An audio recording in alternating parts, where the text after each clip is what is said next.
মদিনার প্রায় ৭৫ জনের একটি বড় দল রাসূল করিম সাল্লাল্লাহু আলাইহি ওয়াসাল্লামের পবিত্র হাতে হাত দিয়ে তারা বায়াত করেছেন, শপথ করেছেন তাদের জান মাল সর্বস্ব দিয়ে রাসূলুল্লাহর হেফাজত তারা করবেন। রাসূলুল্লাহকে মদিনায় যেতে তারা আহ্বান করলেন। সম্মানিত মুসল্লিয়ানে কেরাম, মদিনাবাসীর সাথে যখন চুক্তি হয়ে যায়, এরপর রাসূলুল্লাহ সাল্লাল্লাহু আলাইহি ওয়াসাল্লাম মক্কায় যারা মুসলমান আছেন তাদেরকে হিজরতের অনুমতি দিয়ে দিলেন। মক্কা থেকে তারা যেন হিজরত করে মদিনায় চলে যায়। মদিনায় যাওয়ার অনুমতি নয়, নির্দেশই দিলেন। আল্লাহ রাসূল সাল্লাল্লাহু আলাইহি ওয়াসাল্লাম এখনো হিজরত করছেন না, কিন্তু সাহাবাদেরকে চলে যেতে বললেন। ঈমান আনা এটা একটা কঠিন ইবাদত। আমরা তো বংশসূত্রে মুমিন, মা বাবার উরুসজাত, আমরা ইসলাম ধর্ম নিয়ে মায়ের পেট থেকে দুনিয়াতে এসেছি। এই জন্য ইসলাম গ্রহণের কোরবানি আর ত্যাগ কি পরিমাণ কঠিন, ইসলাম গ্রহণ করা বা ইসলামকে লালন করা, এটা আমরা অনেক সময় অনুধাবন করি না। কঠিন কাজ ঈমান আনা। ঈমানের পরে সবচাইতে কঠিন কাজ হলো হিজরত করা। এই জন্য আল্লাহ তাআলা পবিত্র কোরআনের অনেকগুলো আয়াতে ঈমানের পরপর হিজরতের আলোচনা করেছেন। ওয়াল্লাযীনা আমানু ওয়া হাজারু ওয়াজাহাদু ফী সাবিলিল্লাহি উলাইকা ইয়ারজুনা রাহমাতাল্লাহ। যারা ঈমান আনলো, হিজরত করলো এবং আল্লাহর পথে জিহাদ করলো, তারা আল্লাহর রহমতের আশাবাদী। নিশ্চয় আল্লাহ তাকে মাফ করে তাদেরকে জান্নাত দান করবেন এবং তারা হলো সফল। ওয়া উলাইকা হুমুল ফাইজুন ইউবাশশিরুহুম রাব্বুহুম বিরাহমাতিন ওয়া রিদওয়ান ওয়া জান্নাত। আল্লাহ তাদেরকে সুসংবাদ দিচ্ছেন রহমতের, এদের প্রতি দয়া করবেন। আল্লাহ এদেরকে সুসংবাদ দিচ্ছেন রিজওয়ান, আল্লাহর রেজামন্দি, আল্লাহর সন্তুষ্টির, এবং আল্লাহ তাআলা এদেরকে জান্নাতের সুসংবাদ দিচ্ছেন। হিজরত অনেক কঠিন ইবাদত। আল্লাহ রাসূল মক্কার মুসলমানদেরকে বললেন, তোমরা মক্কা ছেড়ে মদিনায় চলে যাও।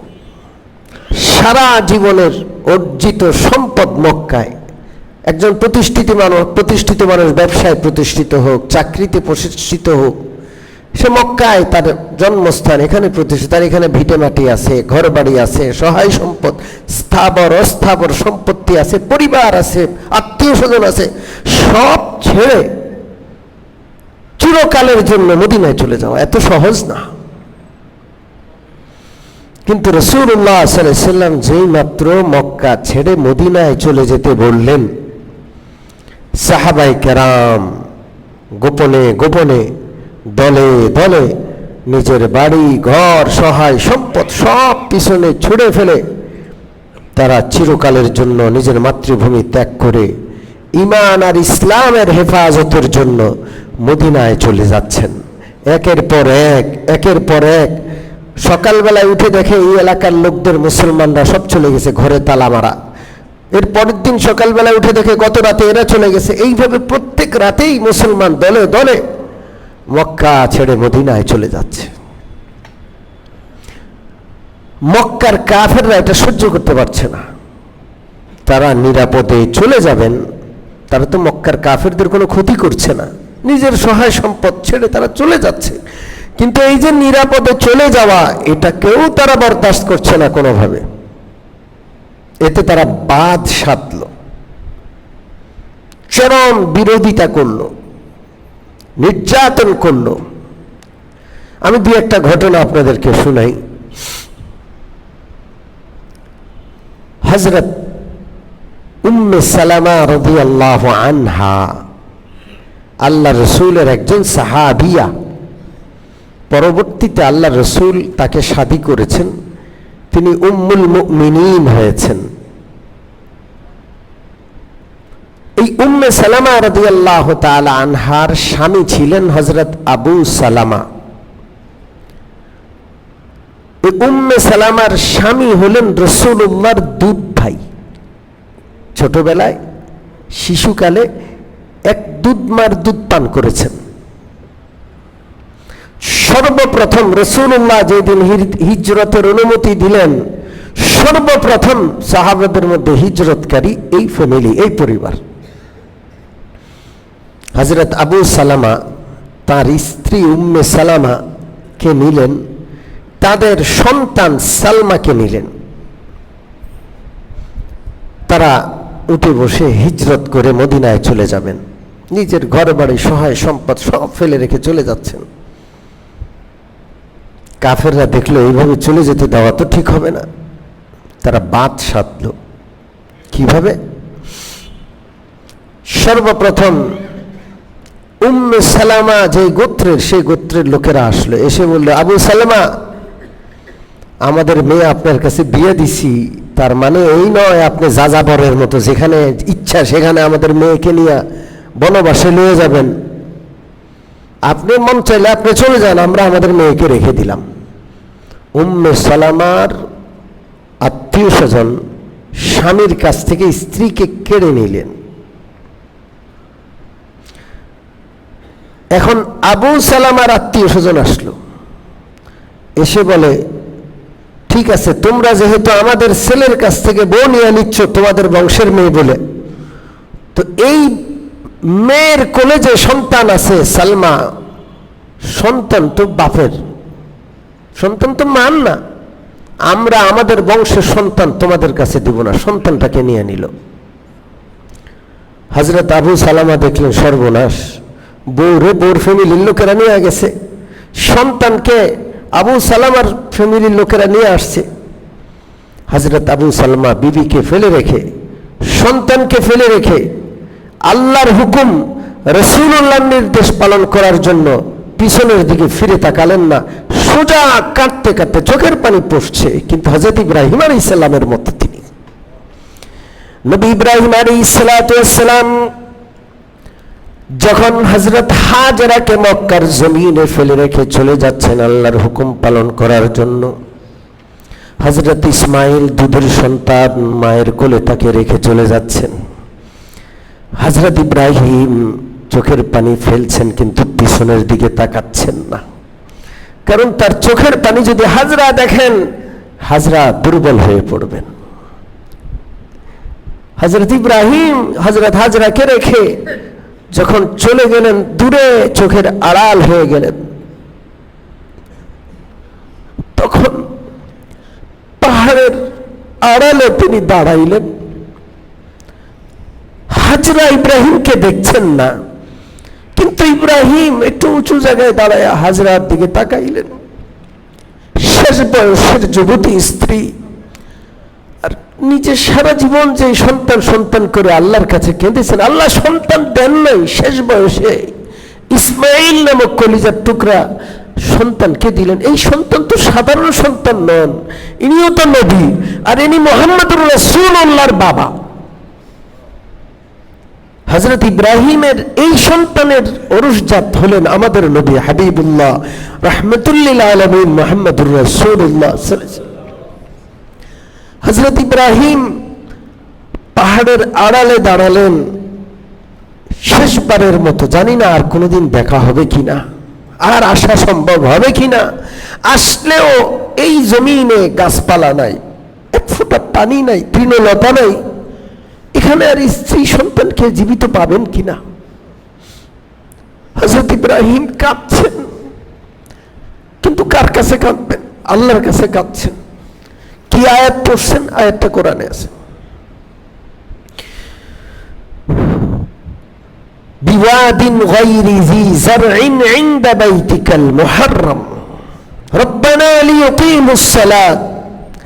আল্লাহ, আমার সন্তানকে, আমার স্ত্রীকে আমি এখানে রেখে যাচ্ছি এমন এক ময়দানে, একটা গাছপালা নাই, এক ফোঁটা পানি নাই, কোনো ফলমূল নাই, কোনো খাদ্য খাবারের কোনো ব্যবস্থা নাই, জনমানব শূন্য, একটা মানুষ নাই, মরে গেলেও কেউ দাফন করার নাই। আল্লাহ, এখানে কেন রেখে যাচ্ছি? আল্লাহ, আপনি বলেছেন আপনার হুকুম পালন করার জন্য, দুনিয়ার কোনো স্বার্থে না। ঠিক হযরত ইব্রাহিম যেমনটা করলেন। আবু সালমা, আমার নবীর প্রথম হিজরতকারী সাহাবী, যখন তার কলিজার টুকরা স্ত্রীকে ছিনিয়ে নেওয়া হলো, তার কলিজার টুকরা সন্তানকে ছিনিয়ে নেওয়া হলো, তিনজন তিন দিকে। হযরত আবু সালামা পিছনের দিকে ফিরে তাকাইলেন না, তিনি হিজরত করে মদিনার পথে কাঁদতে কাঁদতে চলে গেলেন। হযরত উম্মে সালামা রাদিয়াল্লাহু তাআলা আনহা বলেন, আমি অসহায় একজন নারী, আমার কোল থেকে আমার সন্তানকে কেড়ে নেওয়া হয়েছে, স্বামী থেকে আমি স্ত্রীকে আলাদা করে দেওয়া হয়েছে। প্রতিদিন সকাল বেলায় বাতহা, মক্কার যেই জায়গায় স্বামী স্ত্রী আর সন্তানের কে বিচ্ছিন্ন করা হলো, বাতহা নামক সেই জায়গায় প্রতিদিন সকালে হযরত উম্মে সালমা আসতেন, আর সেই জায়গায় বসে বসে সারাটা দিন কাঁদতে থাকতেন সন্ধ্যা পর্যন্ত। স্বামীর জন্য, সন্তানের জন্য সারাটা দিন কাঁদতেন। একদিন দুই দিন নয়, দীর্ঘ একটা বৎসর প্রতিদিন সকালবেলায় সেখানে যাইতেন, স্বামীর পথের দিকে তাকায় তাকায় কাঁদতেন, সন্তান হারামা সন্তানের জন্য সেই জায়গায় বসে বসে একটা বৎসর কাঁদছে। উম্মে সালামা রাদিয়াল্লাহু তাআলা আনহার বংশের লোকেরা এসে একে অপরকে বলল, তোমরা এই অসহায় নারীকে কেন কষ্ট দিচ্ছ? স্বামী থেকে তাকে আলাদা করে, সন্তান তার কোল থেকে বুক থেকে ছিনিয়ে নিয়ে কি ফায়দা তোমাদের এই কষ্ট দিয়া? এই মেয়েটা তো সারা দিন কাঁদে, আজকে একটা বছর প্রতিদিন এই পথে বসে বসে স্বামীর পথ চেয়ে চেয়ে কাঁদে, কি ফায়দা তোমাদের? তোমরা তার স্বামীর কাছে তাকে যেতে দাও, তার পথ রুদ্ধ করো না। তখন এই লোকগুলো আবার সন্তানের পরিবারকে বুঝাইল, সন্তানকে মার কোলে ফিরাইয়া দিল। হযরত উম্মে সালমা যখন সন্তানকে পেলেন আর স্বামীর কাছে যাওয়ার বাধা এখন আর নাই, তিনি একটা উট নিয়ে একবারে সাথে সাথে, এক মুহূর্ত দেরি না, এক নারী তার কোলের সন্তানটাকে নিয়ে 500 কিলোমিটার সফর করার জন্য একা বের হয়ে গেছে, কেউ নাই তার সাথে। তিনি যখন মক্কা থেকে বের হয়ে তানঈমে গেলেন, যেখানে মসজিদে আয়েশা, ওই জায়গাটার নাম তানঈম, ওখানে যখন গেলেন, হযরত ওসমান ইবনে আবি তালহা, পরবর্তীতে তিনি মুসলমান হয়েছেন, তখনও মুসলমান হন নাই, তিনি উম্মে সালমাকে তার সন্তান সহ একা কোথায় যাচ্ছে এটা দেখে বললেন, কোথায় যান আপনি? হযরত উম্মে সালমার বাবা ছিলেন মক্কার সবচেয়ে বড় দানশীল, সবচেয়ে বড় মেহমানদারি করনেওয়ালা, এমন কোন লোক নাই যাকে তিনি মেহমানদারি করতেন না। মা ওয়াল মাসাকিন বলা হইতো, মিসকিনদের ঠিকানা। এমন একজন দানশীল, মেহমান নামাজ মানুষের মেয়ে। একা একা কোথায় যাচ্ছ? আমি মদিনায় চলে যাচ্ছি আমার স্বামীর কাছে। কি বলো তুমি? এই সন্তান নিয়ে একা একা? তোমার সাথে কেউ? না, আমার সাথে কেউ নাই। কেমনে যাবা? আমি জানি না, আমার আল্লাহ আছে, আমি চলছি। হযরত ওসমান ইবনে আবি তালহা রাদিয়াল্লাহু আনহু তৎক্ষণাৎ তিনি আর কোনো দিকে তাকাইলেন না, তিনি বললেন, আমি তোমাকে মদিনায় পৌঁছায় দিব। তিনি লাগাম ধরলেন, উটের আগে আগে হেঁটে হেঁটে চলছেন। হযরত উম্মে সালমা বলেন, যখন কোথাও বিশ্রামের সময় হতো, গাছপালার নিচে তিনি গিয়া উটটাকে বেঁধে দিতেন, বসায়া দিতেন, আমি নামতাম, তিনি দূরে সরে থাকতেন। আমি নামার পর তিনি উটটাকে চড়াইতেন, এরপরে গাছের সাথে বেঁধে তিনি শুয়ে থাকতেন, আমি অন্য জায়গায় দূরে কোনো জায়গায় বিশ্রাম নিতাম। আবার যখন রওনা করার সময় হতো, উটটাকে নিয়ে তিনি বসায়া দিতেন, আবার দূরে সরে যেতেন। আমি উটের উপর উঠতাম, তিনি আবার উটের রশি ধরে চলতেন। এইভাবে 500 কিলোমিটার সফর করে হযরত উম্মে সালামাকে মদিনার উপকণ্ঠে তিনি নিয়ে আসলেন। তখন কোবা পল্লী দূর থেকে দেখা যায়। হযরত উম্মে সালামাকে বললেন, ওই যে পল্লী, ওই পল্লীতে তুমি তোমার স্বামীকে পাবা, যাও রহমত আর বরকত নিয়ে তুমি মদিনায় প্রবেশ করো। হযরত উম্মে সালামা রাদিয়াল্লাহু আনহার এই ঘটনা শুনলে পড়লে চোখের পানি রাখা যায় না। ইসলাম এমনি এমনি আসে না, বহু কষ্টে ইসলাম আমাদের কাছে আসছে, বহু চোখের পানি,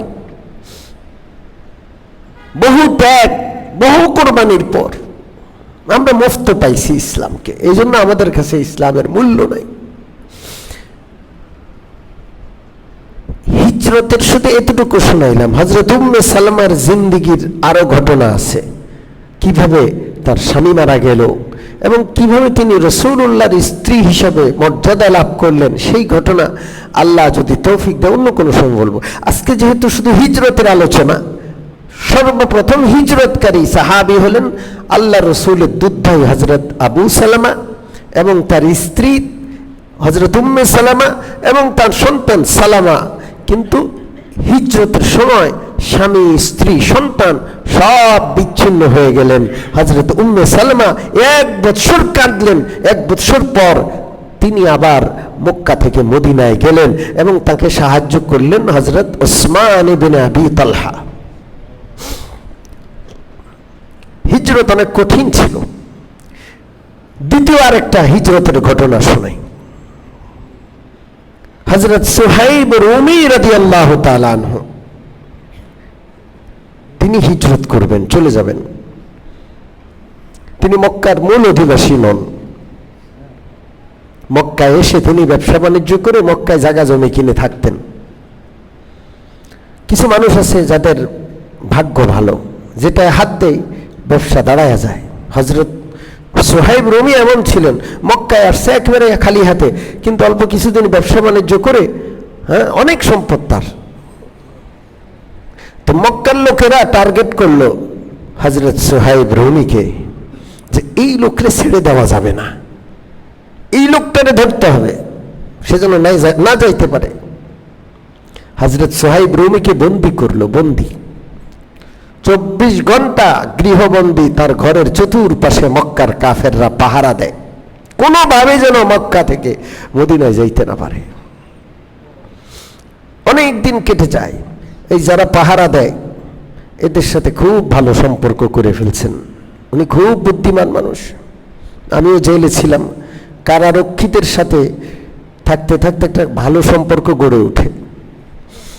এখনো কারারক্ষীরা ব্রাহ্মণবাড়িয়া থেকে আমাকে কল দেয়, অনেক গভীর সম্পর্ক। তারা আমার খেদমত করত, আমার কাছে গিয়ে গিয়ে বসে থাকতো, দোয়া নিত।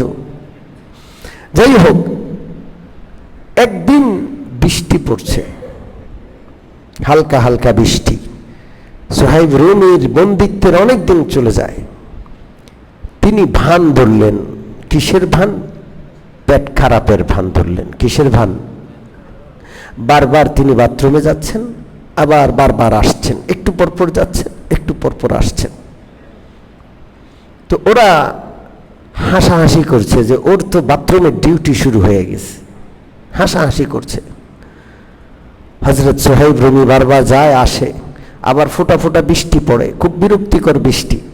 ভালো করে এক মুষলধারে বৃষ্টি হলে একরকম বৃষ্টি, আবার বন্ধ হইলে ঠিক আছে, কিন্তু ফোঁটা ফোঁটা পড়তেই আছে সারাদিন ব্যাপী, এটা খুব বিরক্তির বিষয়। এক সময় প্রহরীরা পাহারা দিতে দিতে আস্তে করে ঘুমায় পড়ে, বৃষ্টির মধ্যে হালকা ঠান্ডা।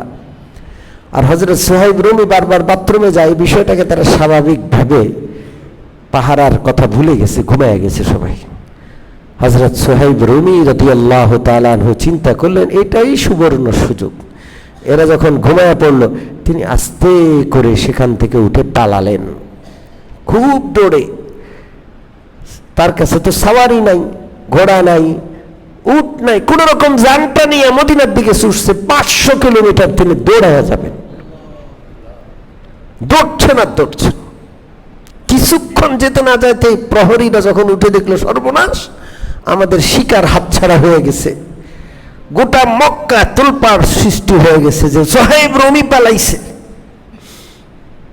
মক্কার বড় বড় বাহাদুরদের একটা দল দ্রুতগামী ঘোড়া নিয়ে হযরত সোহাইব রুমির পিছনে পিছনে ছুটল। বেচারা সোহাইব রুমি পায়ে হেঁটে দৌড়ে কদ্দুরা যাইতে পারবে? দ্রুতগামী ঘোড়া পিছন থেকে তাড়া করে তাকে এক জায়গায় গিয়ে ধরে ফেলল। তিনি ধরা পড়ে যাবেন অবস্থা, তিনি একটা টিলার উপর উঠে গেলেন। টিলার চতুর্পাশে ঘোড় সাওয়ার অস্ত্রশস্ত্র নিয়ে মক্কার বাহিনী সব চতুর্পাশে ঘিরে ফেলল। টিলার উপরে হযরত সোহাইব টিলার উপরে দাঁড়ায় একটা বক্তব্য রাখলেন। কি রাখলেন? জোরে বলেন। ইমানদাররা মৃত্যুকে ভয় পায় না, আলহামদুলিল্লাহ বলেন। এই জন্য ইমানদারদেরকে সারা বিশ্বের কাফেররা ভয় পায়। পারমাণবিক শক্তিধররাও মুসলমানের ইমানি শক্তিকে ভয় পায়। কারণ যেই জাতি মৃত্যুকে ভয় পায় না, সেই জাতির কাছে কোনো জিনিসের, এক আল্লাহকে ভয় পায় আর কোনো জিনিসকে ভয় পায় না, সারা পৃথিবী তাদেরকে ভয় পায়। হযরত সোহাইব রুমি রাদিয়াল্লাহু তাআলা আনহু একা শখানিক ঘোড়সাওয়ার সবাই সোহাইব রুমিকে ঘিরে ফেলল। হযরত সোহাইব রুমি পাহাড়ের উপর দাঁড়ায় একটা বক্তব্য রাখলেন। কি বক্তব্য? এই তোমরা তো মৃত্যুকে ভয় পাও, আমি মৃত্যুকে ভয় পাই না। আমার মরলে কোনো অসুবিধা নাই, আমি পিছুটান নাই আমার। এই যে দেখো আমার কাছে তীর আছে, তীর। তোমরা জানো আমার নিশানা অব্যর্থ, আমি বড় মাপের তীরন্দাজ। এই তুনিরের ভিতরে, এই থলের ভিতরে যতগুলো তীর আছে, তোমরা নিশ্চিত জেনে রাখো অতগুলো লাশ পড়বে। আমার একটা তীরও ব্যর্থ হবে না। আমি যেই দিকে নিশানা করে মারবো ওই দিকে লাশ পড়তেই থাকবে। সিরিয়াল কার আসবে আমি জানি না, খবরদার এক পাও আগাইবা না, যেখানে আসো ওখানে দাঁড়াও। আমার এই তুনিরের তীর যদি শেষ হয়ে যায়, এরপরে আমার তরবারি চলবে। আমি তো মরবো, কিন্তু এমনি এমনি মরবো না। তীর দিয়ে মারার পর তরবারি দিয়ে মারবো, মারতে মারতে এরপরে শেষে গিয়ে মরবো। একজনের এই দৃঢ়চেতা বক্তব্যে সবদিন কলিজায় কাফন ধরে গেছে। বুঝতেছেন আপনাদের কথা? এই হলো মুসলমান।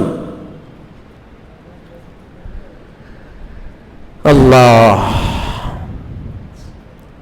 সবাই হা করে তাকায় আছে যে কি করা। তখন সোহাইব রুমি রাদিয়াল্লাহু তাআলা আনহু তাদেরকে বললেন, এই শোনো, আমি তোমাদেরকে একটা প্রস্তাব দেই, সহজ প্রস্তাব। সবাই বলল, কি প্রস্তাব বলেন? তোমরা আমার সম্পদ চাও? হ্যাঁ, সম্পদটাই তো চাই। শোনো, আমি আমার সব সম্পদের ঠিকানা তোমাদের বলে দিব, তোমরা আমাকে ছেড়ে দিবা। ঠিক আছে, হাত তুলে ওয়াদা করো। হ্যাঁ, ওয়াদা করলাম। হযরত সোহাইব রুমি বললেন, অমুক জায়গায় অমুক জায়গায় অমুক জায়গায় আমার সম্পদ আছে। তারা বলল যে আমরা এই কথায় বিশ্বাস করি না, আমাদের লোক এখান থেকে গিয়ে সেই সম্পদ আগে দখল করবে, এরপরে আমরা ওয়াদা পূরণ করব, তোমাকে ছেড়ে দিব। হযরত সোহাইবকে ঘিরে রাখলো, কিন্তু উপরে উঠার সাহস পাচ্ছে না কেউ। তারা সেখানে গিয়ে মক্কায় ফিরে এসে 4-5 জনের একটি দল সব সম্পদ কুক্ষিগত করে নিল। এরপর এরা ওয়াদা পূরণ করলো, ছেড়ে দিল। হযরত সোহাইব খালি হাতে, গায়ের জামাটা ছাড়া কিচ্ছু তার নাই। কোটি টাকার মালিক সেই যুগের, সব কিছু পিছনে ছুঁড়ে ফেলে মক্কায় বাড়ি গাড়ি অর্থ সম্পদ সারা জীবনের উপার্জিত ব্যবসার সবকিছু ছেড়ে খালি হাতে তিনি মদিনায় আসছেন, কিচ্ছু নাই। আল্লাহ রাসূল সাল্লাল্লাহু আলাইহি ওয়াসাল্লাম বারবার মসজিদ নববীর দুয়ারে এসে কার অপেক্ষায় যেন দাঁড়ান। তিনি পথের দিকে তাকায়া থাকেন, কেউ জানে না কারে জানি আল্লাহ রাসূল তালাশ করে। এক পর্যায়ে দূর থেকে মরুর রাস্তায় দেখা যায় কে জানি আসছে, অনেক দূর থেকে দেখা যাচ্ছে কে জানি আসছে, অনেক সময় লাগছে। রাসূলুল্লাহ দাঁড়িয়ে আছেন। ওই অস্পষ্ট লোকটা যখন কাছে আসলো, স্পষ্ট হলো ইনি আর কেউ নন, রাসূলুল্লাহর সাহাবী সুহাইব রুমি রাদিয়াল্লাহু তাআলা। হযরত সুহাইব রুমি রাদিয়াল্লাহু তাআলা যখন নিকটে আসলেন, আল্লাহ রাসূল তাকে ইস্তেকবাল করলেন, সাদর সম্ভাষণ জানালেন আর বললেন, রবিহাল বাইউ ইয়া আবা ইয়াহইয়া, রবিহাল বাইউ ইয়া আবা ইয়াহইয়া। ও সুহাইব, তোমার আজকের ব্যবসাটা বড় লাভজনক হয়েছে, তোমার আজকের ব্যবসাটা বড় লাভজনক হয়েছে। হযরত সুহাইব জিজ্ঞেস করলেন, ইয়া রাসূলুল্লাহ, আপনি কোন ব্যবসার কথা বলছেন? কি ব্যবসাটা আমি করলাম? আমি তো আমার জানটা নিয়ে শুধু আসছি, সমস্ত মাল সম্পদ পিছনে ছেড়ে চলে আসছি। আল্লাহ রাসূল সাথে সাথে আয়াত শোনালেন, দেখো তোমার শানে আল্লাহ তাআলা কোরআনে পাকের একটা আয়াত আমার কাছে নাজিল করে পাঠিয়েছেন। সুবহানাল্লাহ। ومن الناس من يشري نفسه ابتغاء مرضات الله والله رؤوف بالعباد। আল্লাহ বলছেন কিছু মানুষ আছে যারা নিজেকে খরিদ করে নেয় ঈমান ইসলামের জন্য, টাকা পয়সা সব দিয়া নিজের জানটা খরিদ করছেন তিনি। কেন? মদিনায় হিজরতের জন্য, রাসূলুল্লাহর সঙ্গ লাভের জন্য তিনি সব দিয়া শুধু জানটা নিয়ে চলে আসছে। এটা একটা ব্যবসা। আল্লাহ বলছেন কিছু মানুষ আছে সব কিছু দিয়া ঈমান আর ইসলামের জন্য নিজের জানটাকে নিয়ে আসে। আল্লাহু রাউফুন বিল ইবাদ। আল্লাহ তাআলা এদের ব্যাপারে বড় দয়ালু। আল্লাহ জানেন সে সারা জীবনে অর্থ সম্পদ কারে দিয়ে আসছে, কেন দিয়ে আসছে, শুধু জানটা নিয়ে আসে, কেন আসছে সব আল্লাহ জানেন। এই ব্যবসা বড় লাভজনক ব্যবসা। সুবহানাল্লাহ। সবকিছু ছেড়ে খালি হাতে মিসকিন হয়ে মক্কা থেকে মদিনায় আসছেন, মক্কার সবচেয়ে বড় ব্যবসায়ী। আমরা তো একটা টাকাও ইসলামের জন্য খরচ করতে রাজি না, বরং টাকা উপার্জনের জন্য ঈমান বিসর্জন দিতে রাজি আছি। ঠিক কি ঠিক না? সুদের সাথে জড়িত হয়, আষ্টে পৃষ্ঠে সুদে জড়িত হয়ে গেছে, কারণ তাকে শিল্পপতি হতে হবে। সমস্ত মুসলমান যদি সুদ ত্যাগ করত, যে আমরা দরকার হলে এক বেলা খাবো আর এক বেলা উপোস থাকবো, তাও সুদের কাছে যাব না, আমার শিল্পপতি হওয়ার দরকার নাই, আমার বড় ব্যবসায়ী হওয়ার দরকার নাই, সুদ খেয়ে আমি আসামি হয়ে, আল্লাহর আসামি হয়ে বড় ব্যবসা কি করব? সবাই যদি সুদ ত্যাগ করতো, তাহলে সুদী ব্যবস্থাপনা মুখ থুবড়ে পড়তো, বাধ্য হইতো মুসলমানদের পায়ে ধরে ইসলামী অর্থ ব্যবস্থা দেশে আনার জন্য। সব সুদ কর আমরা। কে সুদ খায় না বলেন? বিল্ডিং কিনবেন সুদে কিনছে, ফ্ল্যাট কিনবেন সুদে কিনছে, ব্যবসা শুরু করবে সুদে করছে। আল্লাহর রহমত আসবে কেমনে? সাহাবায়ে কেরাম সব কিছু দিচ্ছে ঈমান আর ইসলামের জন্য, আর আমরা ঈমান ইসলাম দিয়ে দিচ্ছি টাকা পয়সার উপার্জনের জন্য। এইগুলো বেশ কম।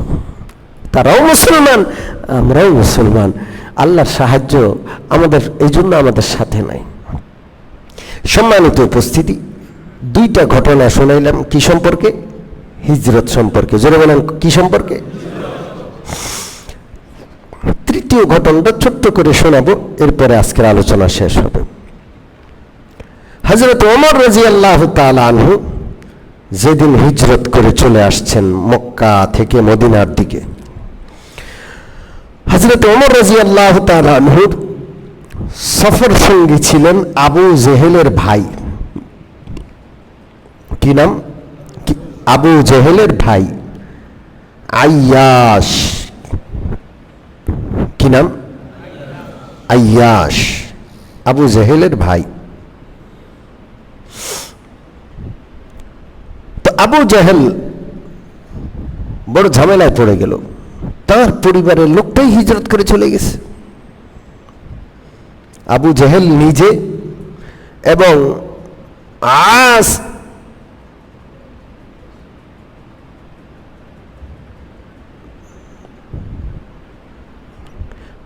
আবু জেহেল নিজে এবং তার আরেক ভাই হারেস, এই দুইজনে তাদের তৃতীয় ভাই আইয়াসকে ছলে বলে কৌশলে যে কোনোভাবে মদিনা থেকে ফেরত আনার জন্য তারা মক্কা থেকে মদিনায় গেছে।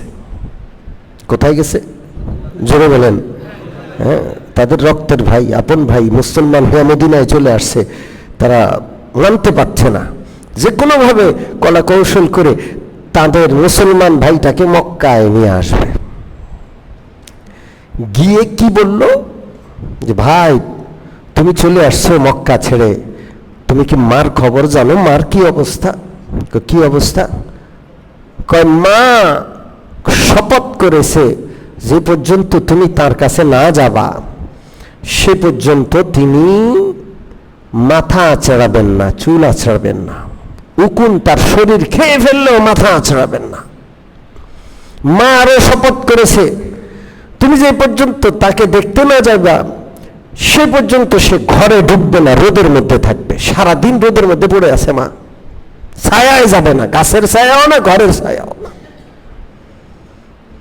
তুমি মুসলমান হয়েছো, কোনো আপত্তি নেই, ধর্ম যার যার, তুমি একটাবার এসে মার সাথে দেখা করে মারে সান্ত্বনা দিয়ে এরপরে আবার চলে এসো, আমরা তোমার নিতে আসছি, আমাদের মারে ঘরের বাহিরে রেখে আসছি। মা শপথ করছে মা ঘরে যাবে না। হযরত ওমর রাদিয়াল্লাহু তাআলা আনহু দেখলেন যে আইয়াসের মন নরম হয়ে গেছে, মার কথা শুনে সে আর নিজেরা ঠিক রাখতে পারতেছে না, সিদ্ধান্ত মোটামুটি নিয়ে নিচ্ছে আবু জেহেলের সাথে আবার মক্কায় যাবে।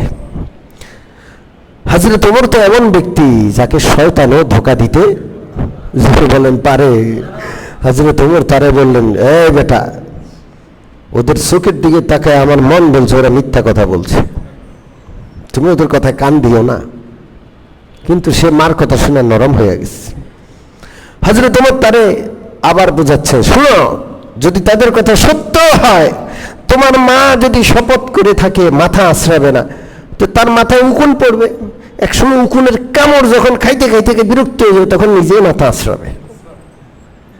রোদের মধ্যে একটা মানুষ কয়দিন থাকতে পারে? একসময় থাকতে থাকতে অতিষ্ঠ হইয়া ছায়া আসবেই আসবে, তুমি যাও না এখন, আমার মনে হচ্ছে তোমাকে কোনো চক্রান্তে ফেলবে। কিন্তু সে মার কথা শুনে তার চোখের পানি ধরে রাখতে পারলো না, আইয়াস রাজি হয়ে গেল। সর্বশেষ হযরত ওমর তাকে বললেন, শুনো, তুমি আমার উটটা নিয়ে যাবা, আমার উটটা শক্তিশালী এবং দৌড়তে পারে খুব স্পিডে, তোমার উটটা রেখে যাও, আমার উটটা নিয়ে যাও। যদি পথে কোনো জায়গায় মনে করো যে তোমার এই দুই ভাইয়ের কথার মধ্যে বেশ কম আছে, তোমার সন্দেহ জাগে, তুমি দ্রুতগামী আমার উটটা নিয়ে মদিনার পথে দৌড়াতে দিবা। কথা কি বুঝতে পারছেন? হযরত ওমর এত কিছু করার পরেও শেষ পর্যন্ত উট দিয়া দিলেন, সে রওনা হয়ে গেল। তার দুই ভাই আবু জেহেল আর আরেক ভাইয়ের নাম কি বললাম, হারিস, দুইজন দুই পাশে, মাঝখানে আরেক ভাই মুসলমান যিনি হলেন আইয়াস, তিনি চললেন। খুশগল্প চলছে, মাঝ পথে আসছে, অনেক পথ অতিক্রম করছে। এখন হযরত আইয়াস ঘোড়া উট থেকে নামেই না। আবু জেহেল একটা পন্থা অবলম্বন করলো যে ভাই আমার উটটা তো খুব দুর্বল, আমারে নিয়ে এটা চলতে পারে না, তোমার উটটা খুব সবল, তো এক কাজ করো, আমরা দুই ভাই আমি তোমার উঠে উঠতে চাই, তোমার পিছনে বসতে চাই, তুমি আমাকে একটু কি দাও, তোমার পিছনে ওঠার সুযোগ দাও, তুমি নামো, আমরা দুই ভাই সুন্দর করে বসি। এই ছল ছাতুরি করে তারা উঠ থেকে নামাইয়া দুজন উঠে উঠবে। এই সময় তিনি যখন নামছেন উঠ থেকে, সাথে সাথে দুই ভাই তারে ধরে হাত পাও সব বেঁধে ফেলছে। কি করে ফেলছে? কঠিন ভাবে বেঁধে ফেলছে, বেঁধে উটের পিঠের উপরে উঠাইয়া বাঁধছে। এরপরে বেঁধে বাঁধা অবস্থায় মক্কায় নিয়ে গেছে, মক্কায় নিয়ে অলিতে গলিতে ঘুরাইছে। হিজরতের শাস্তি। কিসের শাস্তি? জোরে বলেন। হ্যাঁ, মক্কায় নিয়ে গলিতে গলিতে ঘুরাচ্ছে আর সবাইকে বলছে মক্কা ছেড়ে যে মদিনায় যেতে চাইবে তার শাস্তি এটা হবে। তখন আল্লাহ রসুল মদিনায়, আল্লাহ রসুল প্রতি ফজরের নামাজে কুনুতে নাজিলা পড়ে আইয়াসের জন্য দোয়া করতেন, আল্লাহ আইয়াসকে মুক্ত করেন। সে হিজরত করে আসছে, তাকে ধোঁকা দিয়া তার আপন রক্তের ভাই আবু জেহেল এই কাজটা করলো। হযরত রাসূলুল্লাহ সাল্লাল্লাহু আলাইহি ওয়াসাল্লাম শুধু আইয়াসের এই বিপদের জন্য দীর্ঘদিন কুনুতে নাজিলা পড়েছেন। আল্লাহ রাসূলুল্লাহর দোয়া একসময় কবুল করছেন, হযরত আইয়াস পালাইয়া মক্কা থেকে মদিনায় চলে আসছে। সম্মানিত উপস্থিতি, আমি 3টা হিজরতের ঘটনা বললাম, 3টা ঘটনা। প্রতিজন সাহাবী মুহাজিরের আলাদা আলাদা ইতিহাস আছে। আপনারা শুনতে শুনতে আপনারা শেষ হয়ে যাবেন, রাত শেষ হয়ে যাবে, তারপরেও শেষ হবে না। প্রত্যেকের এক একটা ইতিহাস আছে। সব কিছু ছেড়ে হিজরত করে তারা মদিনায় চলে গেছে। মক্কা ছেড়ে যারা মদিনায় গেলেন কেউ আর ধনী নাই, সব ফকির। আপনি বাংলাদেশে ধনী, আপনি মাতৃভূমিতে ধনী, আরেক জায়গায় যখন সব ছেড়ে চলে যাবেন আপনি তো ফকির, কিচ্ছু নাই। এই জন্য আল্লাহ তাআলা একাধিক জায়গায় ফুকারা বলেছেন, বিশেষ করে সূরা হাশর, লিল ফুকারাইল মুহাজিরিন আল্লাযীনা উখরিজু মিন দিয়ারিহিম ওয়া আমওয়ালিহিম। আল্লাহ বলেন সমস্ত মুহাজির ফকিরদের জন্য, ফকির মিসকিন গোটা হিজরতকারী সবাইকে ফুকারা বলেছেন, স্বয়ংকে একজনও ধনী নাই, সবকিছু ছেড়ে তারা চলে গেছে। রাসূলুল্লাহ সাল্লাল্লাহু আলাইহি ওয়াসাল্লাম এখনো মক্কায় রাসূলুল্লাহর নির্দেশে এক এক করে দলে দলে, ছোট দলে, বড় দলে, গভীর রাতে চুপে চুপে রাসূলুল্লাহ সাহাবারা হিজরত করে এক এক করে মক্কা থেকে মদিনায় চলে যাচ্ছেন। এখন শুধু মক্কায় বাকি আছে হযরত রাসূলুল্লাহ সাল্লাল্লাহু আলাইহি ওয়াসাল্লাম, হযরত আবু বকর, হযরত আলী আর 2-4 জন দুর্বল সাহাবী যাদেরকে বন্দী করে রাখছে, যাদেরকে ধরে রাখছে, আটকে রাখছে, আর নয় সবাই চলে গেছে। এখন কখন জানি রাসূলুল্লাহ চলে যায়, এই জন্য মক্কাবাসীর মাথা খারাপ। নিরাপদে রাসূলুল্লাহকে হিজরত করতে তারা দিবে না। এখন তাদের চক্রান্ত শুরু হলো রাসূলুল্লাহর বিপক্ষে। কি কি চক্রান্ত তারা করলো, আর আল্লাহ তাআলা কিভাবে তার রাসূলকে সাহায্য করলেন, আল্লাহর রাসূল কিভাবে হিজরত করলেন, হিজরতের মূল ঘটনা আল্লাহ যদি তৌফিক দেয় আগামী সিরাত মাহফিলে বলার চেষ্টা করব ইনশাআল্লাহ। আল্লাহ তাআলা এই সিরাতের এই অংশটুকু থেকে মুসলমানরা হিজরতের জন্য কত কষ্ট করেছেন, আমরাও যেন ইসলামের জন্য, ইসলামকে রক্ষা করার জন্য, ঈমান আমলের উপর টিকে থাকার জন্য তাদের এই কোরবানি দেখে কোরবানি আমরাও করতে পারি, এই অনুপ্রেরণা যেন আমরা লাভ করতে পারি। আল্লাহ আমাদের তৌফিক দান করেন। সম্মানিত মুসল্লিয়ানে কেরাম, আগামী শনিবারের ব্যাপারে একটু আগে থেকে